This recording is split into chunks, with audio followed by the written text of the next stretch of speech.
Wyoming Territory, October 1887. Caleb Rowan almost kept driving. The rain had turned to sleet 20 minutes earlier, and the road between Juniper Wells and his ranch was already beginning to freeze at the edges. His bay gelding had his head down, the wagon wheels were heavy with mud, and Caleb had spent the last mile thinking about nothing more complicated than a dry coat and a hot stove.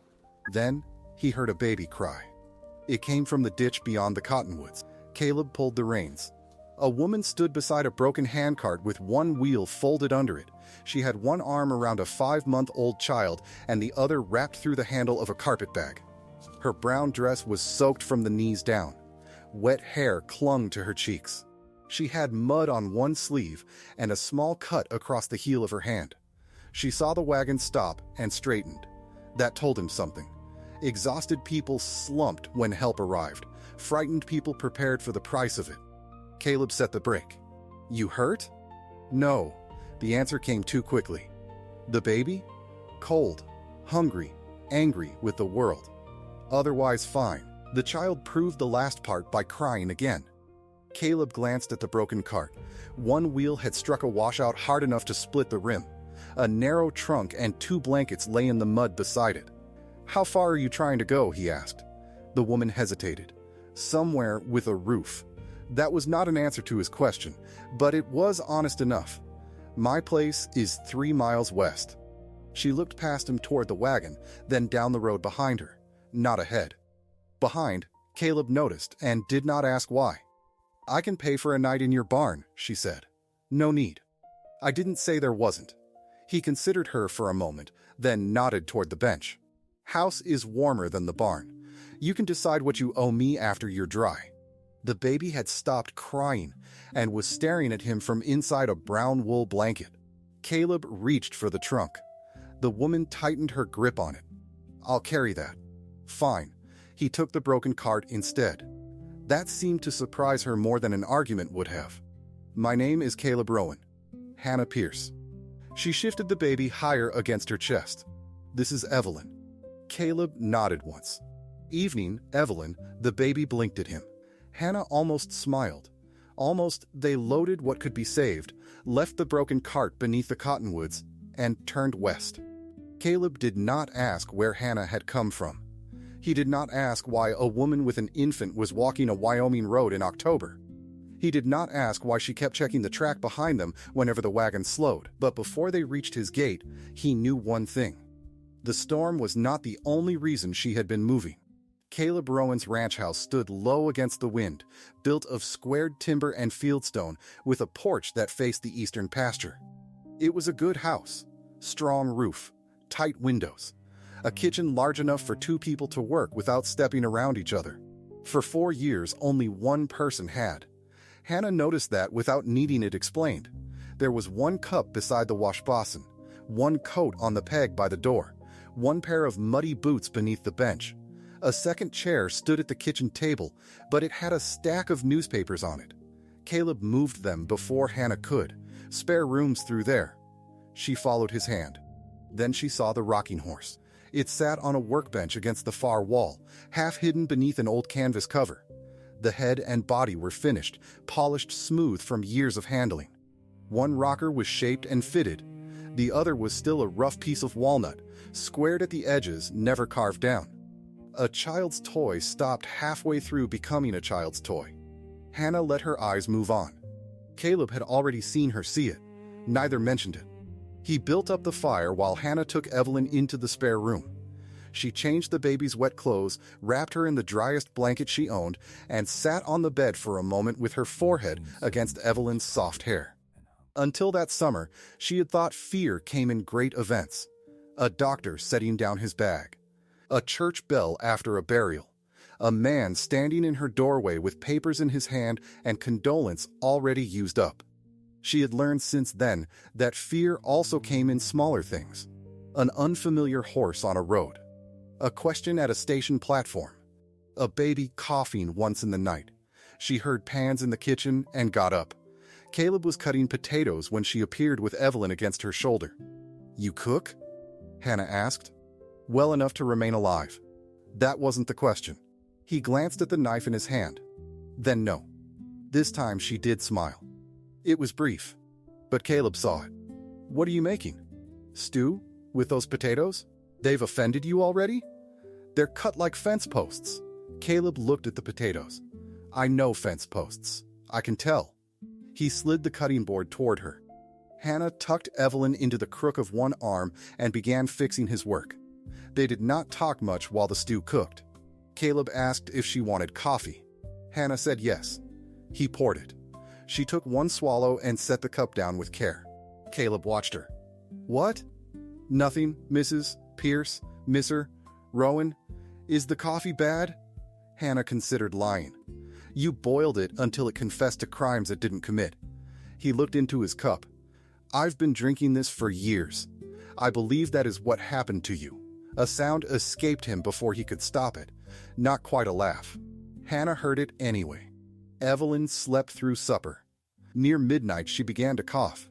Hannah was awake before the second cough finished. The child's skin was too warm. Not burning, but warm enough to pull every thought in the room toward it. Hannah lifted her, listened to her breathing, then went for water. She found Caleb in the kitchen before she reached the stove. He had heard the baby too.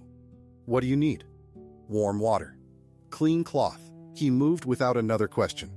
Hannah carried Evelyn back to the spare room and sat beside the lamp.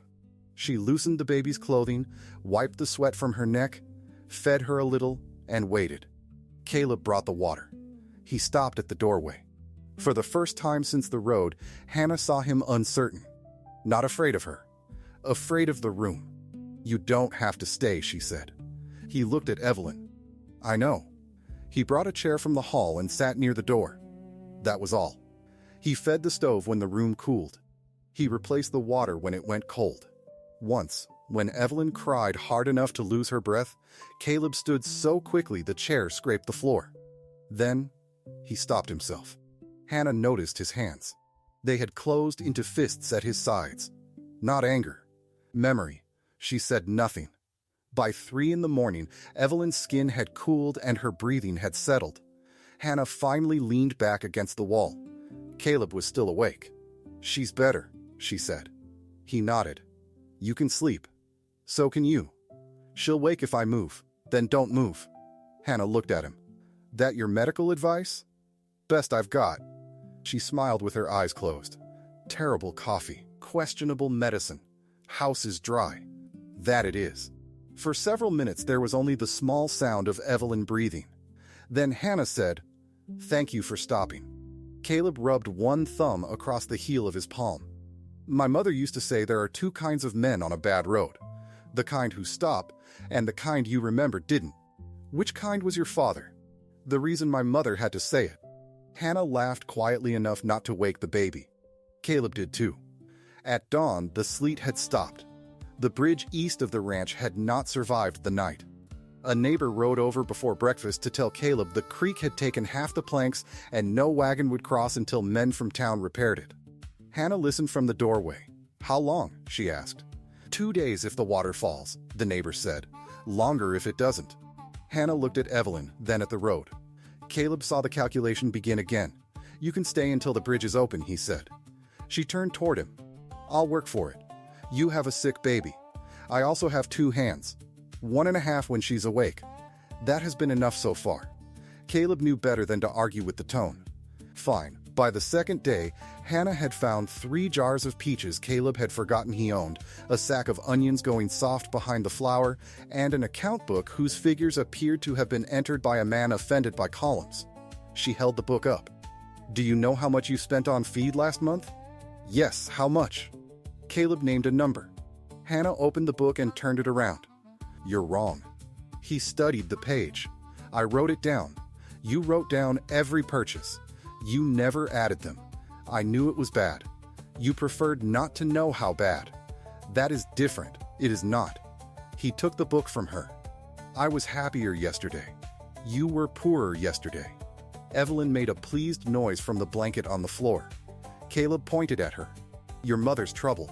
The baby grabbed her own foot. Hannah said, "She's reserving judgment." The bridge remained out. Evelyn's cough improved. The house settled into a rhythm neither adult named. Caleb went out before sunrise. Hannah kept Evelyn warm, cooked, mended, and found small tasks that made the arrangement feel less like charity. In the afternoon, she carried the baby to the porch and watched Caleb work with a yearling that refused to accept a halter. He never forced the animal's head down. He waited. When the yearling stepped toward him, he rewarded the choice with slack in the rope. Hannah watched that longer than she meant to. On the fourth morning, Caleb hitched the wagon. Hannah came outside with Evelyn bundled against her. "Where are you going?" "Juniper Wells." "For what?" "Bridge should open this afternoon." "I thought I'd take you into town." "Stage leaves north tomorrow." The words were reasonable. That was almost the problem. Hannah's face changed. Caleb saw it and stopped adjusting the harness. "I didn't ask you to arrange that." "No, I haven't decided where I'm going next." I know what you thought." She shifted Evelyn higher. "You meant to help. I know that too. But I've had enough men deciding what happens next because they think they understand my situation better than I do." Caleb stood very still. Then he began unhitching the horse. Hannah blinked. "What are you doing?" "Undoing what I decided." "You don't have to. You said you hadn't chosen." He loosened the trace. "When you choose, tell me whether you need a wagon." Hannah did not apologize for what she had said. Caleb did not ask her to. That mattered more than either of them mentioned. The first sign of the other trouble came that afternoon. Martha Kincaid rode over from the neighboring place with a jar of apple butter and news she clearly wished she did not have. There was a man at the hotel asking questions. Hannah's hand stopped halfway to the cupboard. Martha saw it. Caleb did too. "What kind of questions?" he asked. "Woman traveling with an infant. Brown hair. Red carpet bag. Came through Nebraska by rail." Hannah sat down. Evelyn was asleep against her chest. Was he alone? No. 2 men with him. Martha looked from Hannah to Caleb. "You know him?" Hannah took a breath. "Yes, what name?" Caleb asked. "Gideon Shaw." The name seemed to make the room colder. Martha left soon after. She did not pry. She only told Hannah that if she needed another house, the Kincaid place had 3 rooms and too many quilts. After the door closed, Caleb waited. Hannah walked to the window. The road was empty. "There's a trail south that misses town," she said. "Yes. Can a wagon take it?" "Not after last night." "Horse?" "With a good rider." She looked down at Evelyn. Caleb leaned against the table. "Do you want to leave?" "I don't know." "All right." Hannah turned. "You're not going to ask who he is? If you want me to know, you'll tell me. And if I don't, then I'll still tell you if someone comes up the road."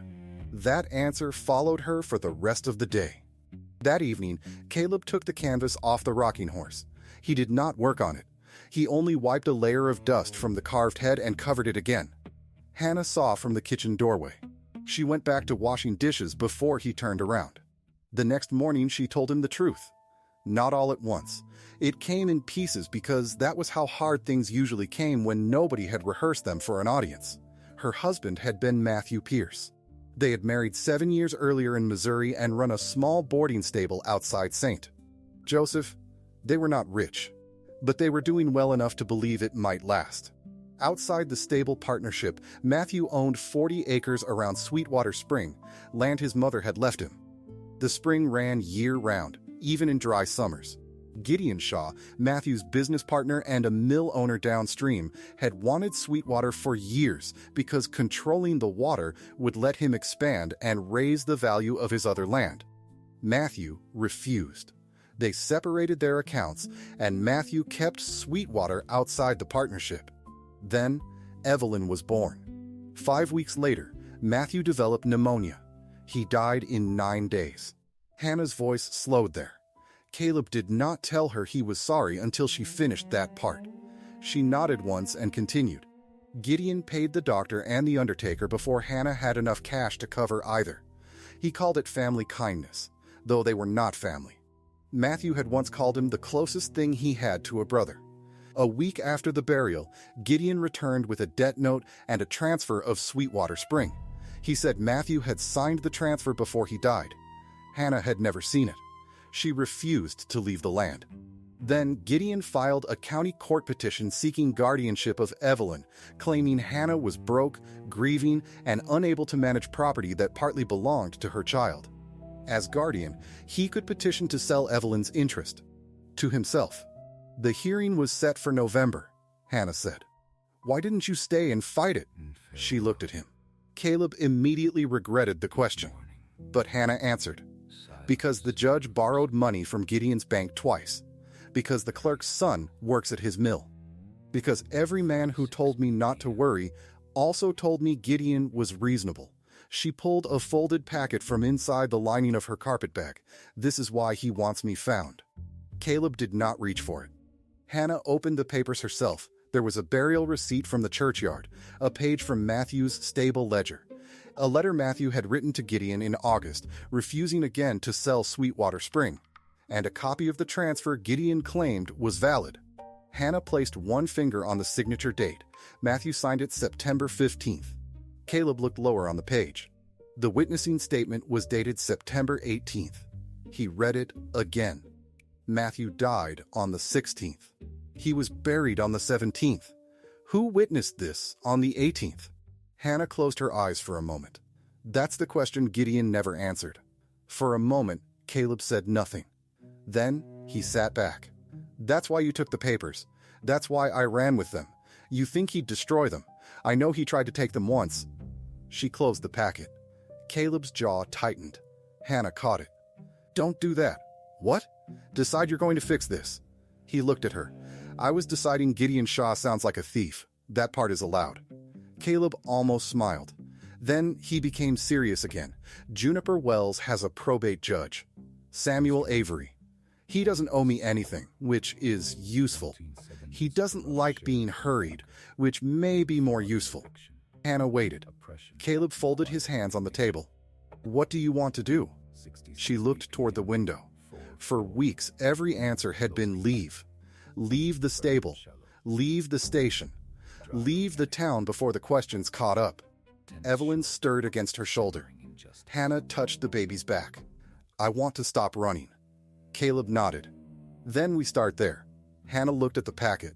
I want copies made. I want a statement filed here before Gideon can tell his version first. And I want the original papers somewhere he can't reach them. Caleb listened. What do you need from me?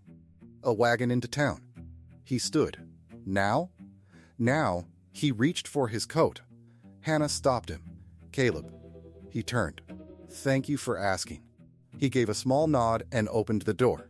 If you were Hannah, would you trust a man you'd known less than 2 weeks with the papers standing between your child and someone powerful enough to follow you across 2 territories? Tell me in the comments. And if quiet frontier stories about trust earned the hard way are your kind of thing, subscribe to Dusty Mercy. Then, Hannah Pierce went to town to put her name on the record before Gideon Shaw could put his version there first. Samuel Avery's office occupied 2 rooms behind the mercantile. The front room smelled of coal smoke, ink, and wet wool. Samuel himself was a square-built man near 60 with a gray beard trimmed close and spectacles that kept sliding down his nose. He read slowly. That made Hannah nervous at first. Then she realized he was reading everything, not skimming the parts a woman was expected to misunderstand. He read Matthew's letter. He read the burial receipt. He read the copied transfer twice. Finally, he looked up. Mrs. Pierce, what exactly do you want from this office? Nothing that belongs to me, because I'm frightened. Samuel waited. Hannah steadied herself. I want my statement witnessed. I want copies of these papers lodged here. If Mr. Shaw comes into this territory asking anyone to take my daughter or compel me to return with him, I want it known that his claim is disputed and why. Samuel looked at Caleb. Your idea? No. Samuel looked back at Hannah. Good. Caleb frowned. Samuel ignored him. A petition in Missouri is not a judgment here. If Mr. Shaw presents a valid order from a court with authority, I'll read it. If he presents a petition, I'll read that too. If he wants me to act, he can do it in daylight and on paper. Hannah's shoulders lowered a fraction. Samuel tapped the copy of the transfer. This witnessing date interests me. It interests me too. I won't call a document forged on your word alone. I didn't ask you to. Good again. He made the copies. Hannah signed her statement. Caleb witnessed only the pages Samuel required him to witness. When they left, Hannah carried the originals beneath her coat. The copies remained in town. For the first time since Missouri, losing one bag would not erase her whole case. That mattered. On the ride home, Caleb did not say they had won. Hannah was grateful for that too. They had only made the next move harder for Gideon. That evening, Evelyn discovered Caleb's beard. She had been sitting in Hannah's lap when Caleb leaned close enough to hand her a cup. Evelyn reached out with both hands, caught a fistful of beard, and pulled with the full commitment of a child testing a new piece of the world. Caleb froze. Hannah stared at him. Evelyn pulled again. Caleb said, very carefully, "I believe your daughter has taken something of mine." "She does that. Does she return things?" "Not reliably." Hannah pried the baby's fingers loose one at a time. Caleb rubbed his jaw. Evelyn laughed. The sound changed him. Only for a second. His face opened before caution caught up. Hannah saw it. So did Caleb. He stood and found a reason to add wood to a fire that did not need it. 2 days passed. Gideon did not appear. That made the waiting worse. Hannah began sleeping lightly again. Caleb noticed but did not comment. Instead, he showed her where the ranch bell hung beside the porch. It was used when cattle broke fence or someone was hurt beyond shouting distance. "If you need me from the south field, 3 pulls," he said. Hannah touched the rope. "You expect trouble? I expect cattle. And Gideon? I expect him to be a man who has spent too long getting his way." Hannah looked toward the road. Those men usually confuse surprise with injustice. Caleb glanced at her.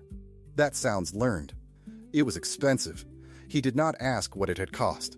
On the 12th morning, Hannah woke before daylight and found Caleb at the workbench with the rocking horse uncovered. He had a rasp in one hand. The unfinished rocker lay in front of him. He was not working. Hannah poured coffee and set a cup beside him. Caleb looked at it. "You made this?" "Yes." He drank. "That's unfortunate." Hannah turned slowly. He kept his face straight for 2 full seconds. Then he smiled. She laughed harder than the joke deserved. Evelyn woke in the other room and began complaining about being excluded. Caleb covered the rocking horse again. The road stayed empty until noon. At 12:30, Martha Kincaid came riding hard from town. Hannah was on the porch before she reached the gate. "He's here," Martha said. Caleb came out of the barn. Martha caught her breath. "Shaw. 2 men. He went to Samuel's office first. Samuel told him you had already filed a statement." Hannah closed her eyes for 1 second. What did Gideon do? Walked out angry. Caleb looked toward the east road. Martha did too. He asked where Rowan's place was. Hannah went inside. Caleb followed as far as the doorway. She opened the carpet bag and took out the original papers. "You should hide those," he said. "No." She slipped them inside her dress beneath her coat. Caleb waited. Hannah looked at him. "If he comes here, I don't want you standing in front of me. I won't. If he reaches for Evelyn, he won't." "Caleb," he stopped. Hannah held his eyes. "You can't promise me what another man won't do." He let out a slow breath. "No, what you can do is tell me what you will do." Caleb glanced toward the rifle above the door, then away from it. "I'll stand where you ask me to stand. If he puts hands on you or the baby, I'll stop him. Otherwise, you speak for yourself." Hannah nodded. "That will do." Gideon's wagon appeared 20 minutes later. He had chosen his entrance carefully. Clean coat, black hat, 2 men riding behind, a leather document case on the seat beside him.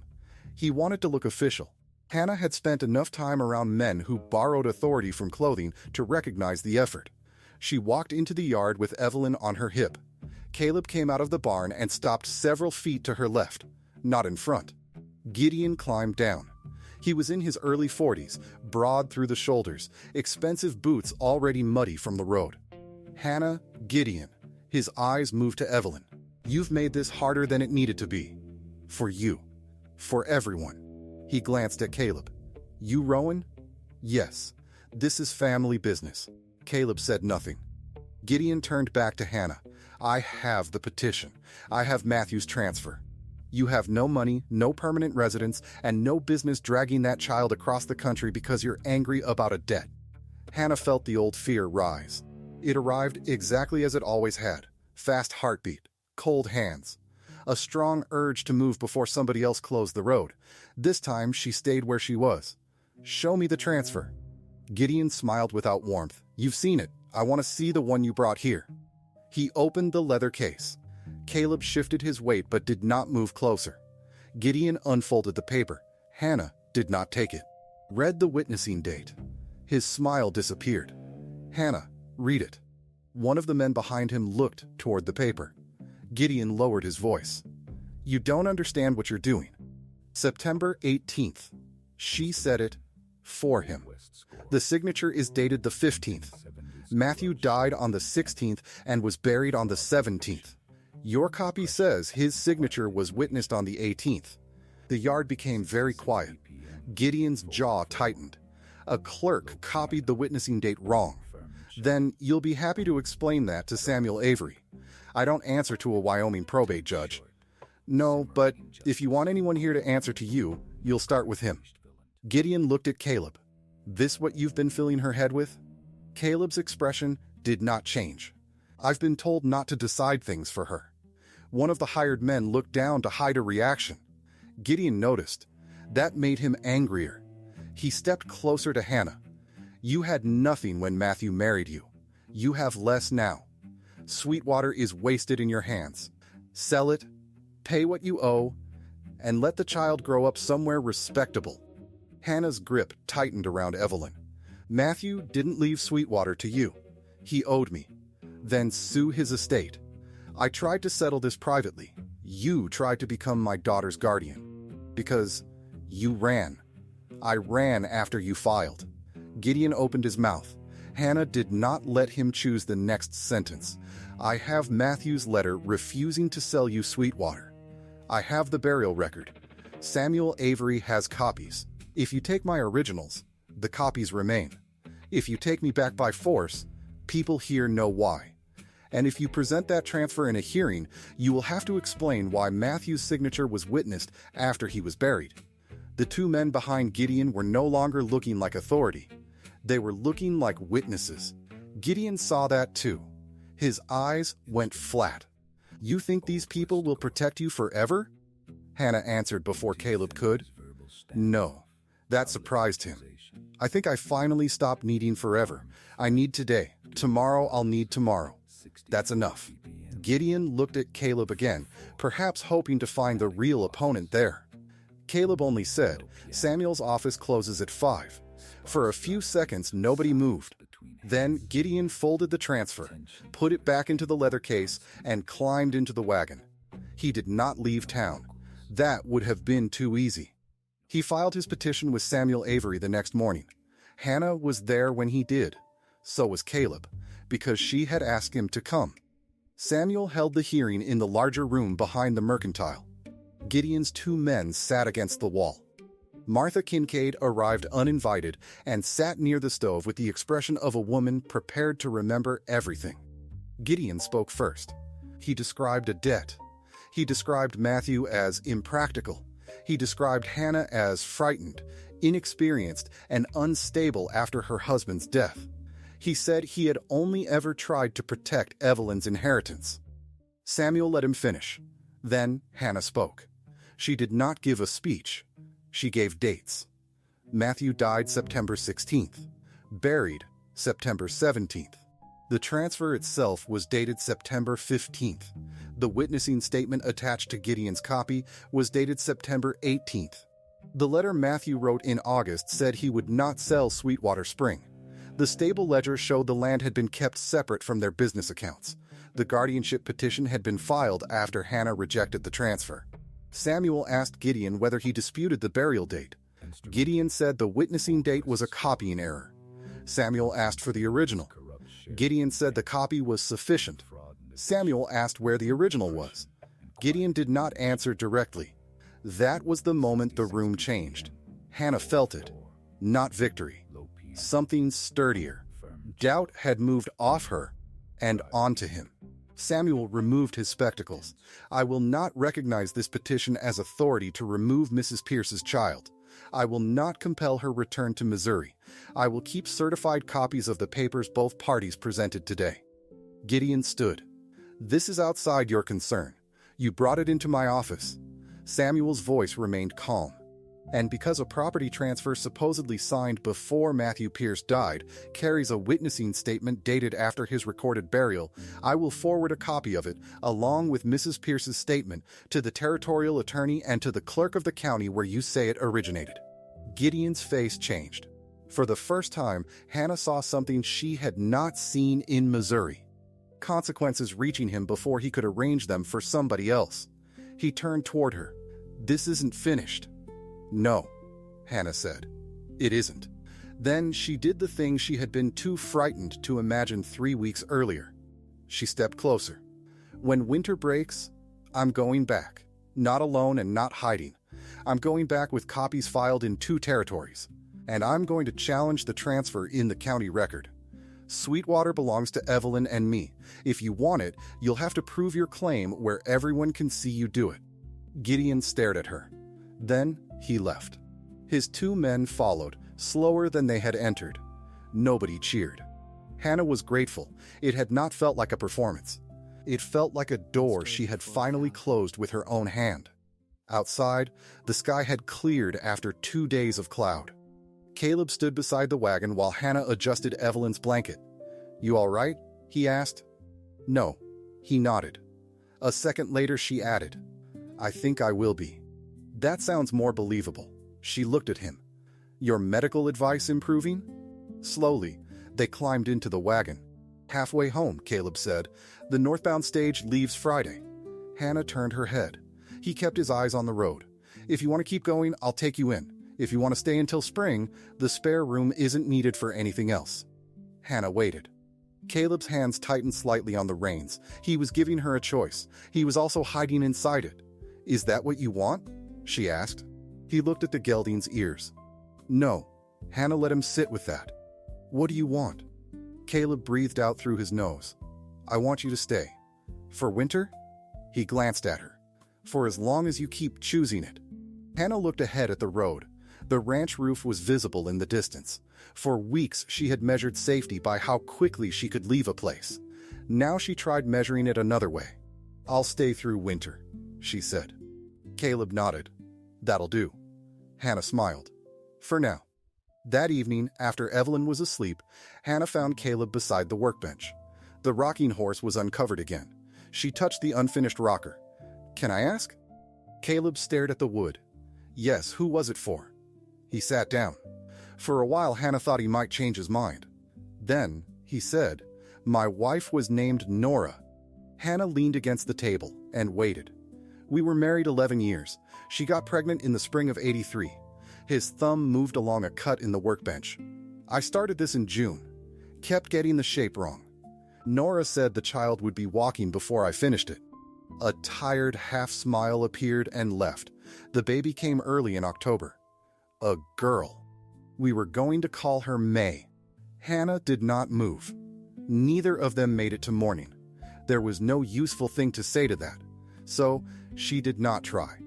Caleb continued after a while. "I put the horse under canvas. 4 years later, that's about as far as I got. Why keep it?" He rubbed both hands over his face. "Couldn't burn it." He looked at the unfinished rocker. "Couldn't finish it."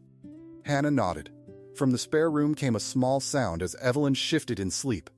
Caleb's eyes moved toward the doorway. Hannah touched the rough walnut again. "She'll be walking by spring." Caleb looked at her. "She'll put splinters in both hands if you leave this like that." For a second he seemed offended.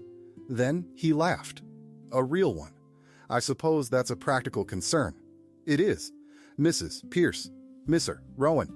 Are you asking me to finish it?" Hannah shook her head. "No," he waited. "I'm telling you somebody will use it if you do." The next morning, Caleb brought the unfinished rocker into the light. He worked on it for 20 minutes. Then, stopped. The day after that, he worked for half an hour. By the end of the week, the second rocker matched the first. He sanded the seats smooth. He repaired a crack in the carved mane. He did not make a ceremony of finishing it. One afternoon, Hannah came in from hanging laundry and found the rocking horse beside the hearth. Evelyn sat on a blanket several feet away, staring at it as though somebody had placed a new country inside the room. Caleb was pretending to read. Hannah looked at him. "Did you finish it?" "No." She looked at the smooth walnut rocker. "Of course. Must have happened on its own. Wyoming is remarkable." He turned a page he had not read. Hannah sat across from him. After a while, she reached her hand across the space between their chairs. Caleb looked at it, then at her. He took it. Neither of them said what that meant. They did not need to yet. Winter came hard to Juniper Wells. Hannah stayed, not because the roads closed, though they did, not because she lacked money, though she had little. She stayed because each week Caleb kept making room without pretending the room belonged to him to give. He asked before taking Evelyn to the barn. He asked before sending a telegram to a Missouri attorney Samuel Avery recommended. He asked before adding Hannah's purchases to the ranch account. Sometimes she said yes. Sometimes she said no. Caleb learned to hear both answers the same way. Hannah was learning that help did not always come with a bill attached.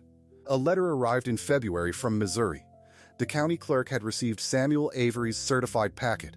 Gideon's guardianship petition had been withdrawn.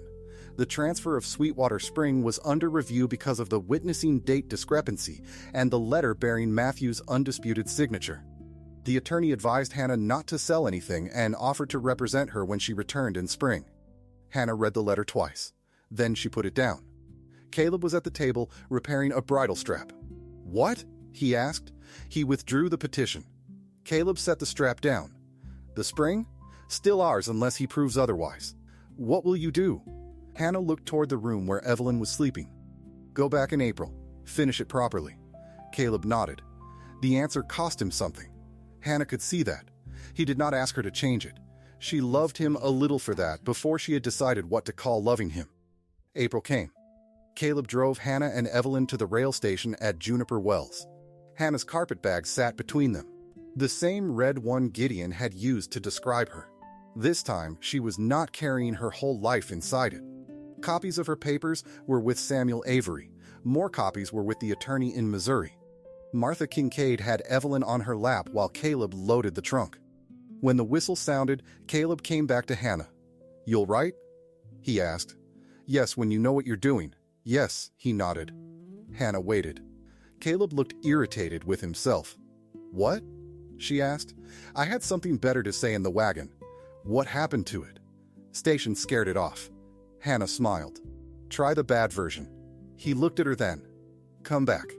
The smile left her face, but not because she disliked the words. "Ask me properly."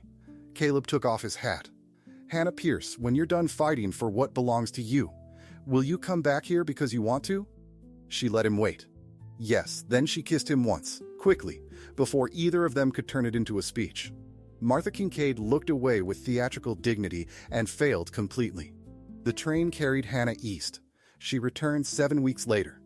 The title to Sweetwater Spring remained with Hannah and Evelyn while Gideon Shaw's transfer was formally challenged in the county record. He had failed to produce an original, and the witnessing date was now part of an official review. Hannah leased the grazing rights to a neighboring family she trusted and kept the spring land for Evelyn. She did not come back to Wyoming because she had lost Missouri. She came back because she had finished something there. Caleb met the train in Juniper Wells. He had cleaned the wagon. Hannah noticed. "You planning to impress somebody?" "No, the wagon has never been this clean." Dust was becoming structural. Evelyn, now old enough to stand while holding a hand, reached for his beard the moment he lifted her. Caleb sighed. Some things haven't improved. Hannah climbed onto the wagon. "Your coffee?" "That has. I'll be the judge." They married in June beneath the cottonwoods behind the ranch house. It was small. Samuel Avery came because he claimed somebody had to make sure Hannah understood the document. Hannah told him she had already corrected 2 errors in it. Martha Kincaid laughed so loudly the minister lost his place. Evelyn spent most of the ceremony trying to walk toward the rocking horse Caleb had carried onto the porch to keep her occupied. By the end of summer, she could climb onto it with help. The horse took its first damage within a week, a tooth mark on one ear. Caleb found it and stood over the mark in silence. Hannah waited for him to be upset. Instead, he ran one thumb over the dent. May would have ruined it too. he said. It was the first time he had spoken the name without stopping afterward. Hannah came beside him. Probably worse. Caleb looked at Evelyn rocking too hard near the hearth. Definitely worse. The house did not forget Nora. It did not forget May. Hannah did not stop being Matthew's widow simply because she became Caleb's wife. None of them needed the past erased to make room for what came next. The rocking horse stayed by the hearth. One side had waited 4 years to be finished. By autumn, both rockers were scratched, the carved ear had another bite mark, and Evelyn had learned to shout whenever Caleb tried to lift her off it. Caleb complained every time. He never moved it out of reach. If you were Hannah, would you have gone back east to fight for the land once you were finally safe, or left it behind and chosen a new life in Wyoming? Tell me in the comments, and subscribe to Dusty Mercy for the next Western story.